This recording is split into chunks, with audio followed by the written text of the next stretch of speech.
We're here just before Friday's game with Coach Jeff McLean, head coach of the Merritt Island Mustangs. Coach, thank you for taking time out of your busy schedule to speak with us today.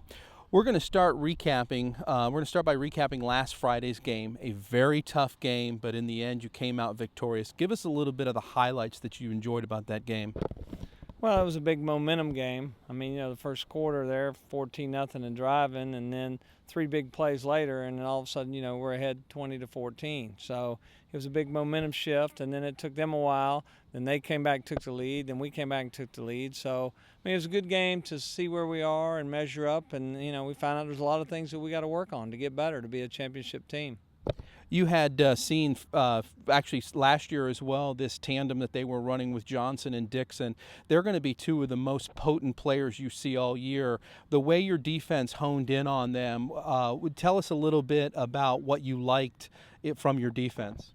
Well, the defense was basically not, as they've always been, was a bend but don't break. And, we're not going to see too many players, too many in that combination, like you said, with a quarterback and a running back with that caliber. Dakota Dixon's what a great player he is. I think he played every snap the whole game, both ways. So, but the defense, it took us a while to figure out, kind of what they were doing, and then they, played their assignments and dug in there like they always did and pulled us through. One of the pivotal moments and the biggest momentum change in the game was almost a punch block from Shaq Jones, that he was able to do some sort of acrobatic spin, catch the ball, and scramble for 8 yards for a touchdown. You can't coach a play like that, but the sheer athleticism from Shaq Jones really had to impress you. Oh, yeah, definitely. I mean, that's why a lot of colleges are looking at him. He's a great athlete, and, he stepped up and made a big play and really changed that one play. Kind of changed the whole momentum of the game between that and then his acrobatic catch down there on the 1 yard line. So those two plays alone by one person, really, I'm just glad he's on our team and not the other team. Another big play, and it was also another momentum boost for you, was a botched pass that was brought down by one of the linemen. His name escapes me, but he rumbled for almost 45 yards and really put you in another scoring position. I know you're not one to rely on trickery or luck, but are there plays that you have specifically put in to make sure that you're on the better side of the luck? Well, many years, when under Coach Odom for a long time, he always had two things. He said, luck is when preparation meets opportunity. And then the second thing he always said, if you're going to have a trick play, you got to use your trick play before they use their trick play. So we really haven't used any trick plays. I mean, was that luck? He happened to be in the right spot at the right time, and also it happened to be our fastest lineman.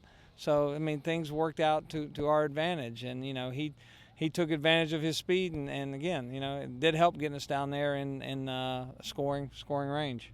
I'm sure at this point, just days before Friday night's matchup against the Melbourne Bulldogs, you have had an opportunity to see some game film. What are some of the highlights you're looking for out of the Melbourne team?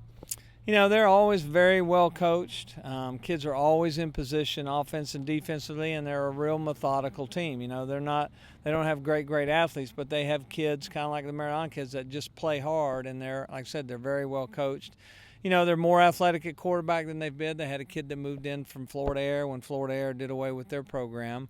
And, like I said, they're a wing T team, a base wing T, and that always gives you fits with keys and reads, and they do some things to try and get you out of position. You have a lot of players that you really rely on. You have a very fast offense. They play very fast. You have a very fast defense. This is going to be one of two games you play on artificial turf. Does that change your game plan? No, not really. I mean, hopefully it won't be as hot, because that turf tends to be hot. I think we have probably a little bit better team speed than they do, so maybe that'll be to our advantage playing on a fast turf. I misspoke, but Palm Bay does play on artificial turf, but they're home our very first year. With the team, with the addition of the teams, can you give us just a little bit of insight what went on in the decision-making about Coco not being on the schedule? It was, we've always played them week 5, and, we wanted to continue, but after the district draw where we just kind of draw things, and we were away 4, we were away 6, we were away 8, we were open 7. So, we had to have a home game week 5, and they had to have a home game. So we tried some other dates, and it just didn't work out. It's not that they didn't want to play and we didn't want to play, but they had to have a home game week 5 and we had to, because that would have given us like 6 weeks in between home games. So we even tried to do it kickoff classic, and they had one, and then, luck or not luck, their game ended up falling through. One thing that we do want to address is the scheduling this year. There's a lot of realignment in the conference. You're playing probably some of the toughest teams you've seen in years. You've had almost a complete run of the district. Now with the addition of Palm Bay, how do you see this as far as helping with the state ranking systems? Well, we don't worry too much about rankings. More we want to play some tough games, so when you get in the playoffs and you get in that run and you're continually playing good teams, you don't want to wait till the first or second week of the playoffs to now line up against tougher teams. And we've been fortunate over the years that we've always played Cocoa and Rockledge. They've been tough games. We're not playing Cocoa, but we are in that week playing Oviedo, who I think they're ranked 4th in 8A. We wanted to play week 10. We wanted to get on a bus where we had to go somewhere, so we played Ponte Vedra. They're a 5A school like we are, so that's kind of preparing us for having to play on the road in the playoffs.